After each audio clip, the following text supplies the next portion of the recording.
ಕರ್ನಾಟಕ ಜನತೆಗೆ. ನಾನು ಇವತ್ತು ನಿಮಗೆ ಒಬ್ಬ ಶರಣರ ಬಗ್ಗೆ ಹೇಳಲು ಬಂದಿದ್ದೇನೆ. ಅವರ ಹೆಸರು ಅಡ್ವೇಶ ದಡ್ಯಾದಟ್ಟಿ ಅಂತ. ಅವರ ಊರು ಬುದ್ಧಿಪ್ಯಂ. ಅವರು ನವೆಂಬರ್ 14ರಂದು ನಿಮ್ಮೆಲ್ಲರನ್ನು ಬಿಟ್ಟು ಅಗಲಿದ್ದಾರೆ. ಅವರ ಬಗ್ಗೆ ಹೇಳಬೇಕಾದರೆ ಅವರು 20 ವರ್ಷಗಳಿಗಿಂತ ಹೆಚ್ಚು ಅಂಚೆ ಕಚೇರಿಯಲ್ಲಿ ಸೇವೆಯನ್ನು ಸಲ್ಲಿಸಿದ್ದಾರೆ ಹಾಗೂ ರೈತ ಹೋರಾಟಗಾರರಾಗಿದ್ದರು. ದೀನ ದಲಿತರನ್ನು ಮನುಷ್ಯರಂತೆ ಕಾಣಿ ಎಂದು ಜನರಿಗೆ ತಿಳಿ ಹೇಳಿದವರು ಹಾಗೂ ಕವಿಗಳಾಗಿದ್ದರು, ಸಾಹಿತ್ಯಗಾರರಾಗಿದ್ದರು ಹಾಗೂ ಸುವರ್ಣ ಕವಿ ಪ್ರಶಸ್ತಿ ವಿಜೇತರ ಕೂಡ ಆಗಿದ್ದರು. ಅವರ ಬಗ್ಗೆ ನಿಮಗೆ ತೋರಿಸುತ್ತೇನೆ ಬನ್ನಿ. ಮತ್ತೆ ಅವರ ಶರೀರವನ್ನು ಕೇಳಿ ಕಾಲೇಜಿಗೆ ಬರೆದುಕೊಟ್ಟವರು.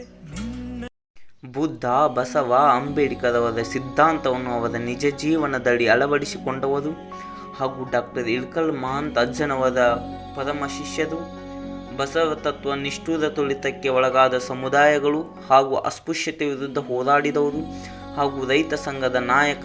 ಅವರ ಜೀವನದ ಪೂರ್ತಿ ದಲಿತರನ್ನು ಕೂಡ ಮನುಷ್ಯರಂತೆ ಕಾಣಿ ಎಂದು ತನ್ನೂರಿನ ಜನತೆಗೆ ತಿಳಿಸಿ ಹೇಳಿದ ಮಹಾನ್ ವ್ಯಕ್ತಿ ಹಾಗೂ ಶರಣರಾದಂಥ ಎ.ಜೆ. ದಡ್ಯಾದಟ್ಟಿ ಅವರು ಇಂದು ನಮ್ಮೆಲ್ಲರನ್ನು ಬಿಟ್ಟು ಅಗಲಿದ್ದಾರೆ.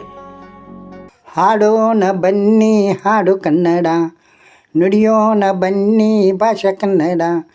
ಹಾಡೋಣ ಬನ್ನಿ ಹಾಡು ಕನ್ನಡ, ನುಡಿಯೋಣ ಬನ್ನಿ ಭಾಷಾ ಕನ್ನಡ.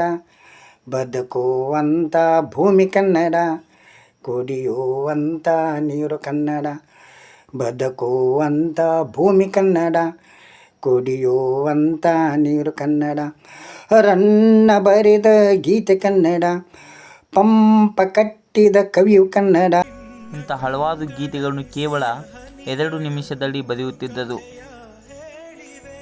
ಮತ್ತೆ ನಾನು ಇವರ ಬಗ್ಗೆ ಮುಂದಿನ ವಿಡಿಯೋದಲ್ಲಿ ತೋರಿಸುತ್ತೇನೆ.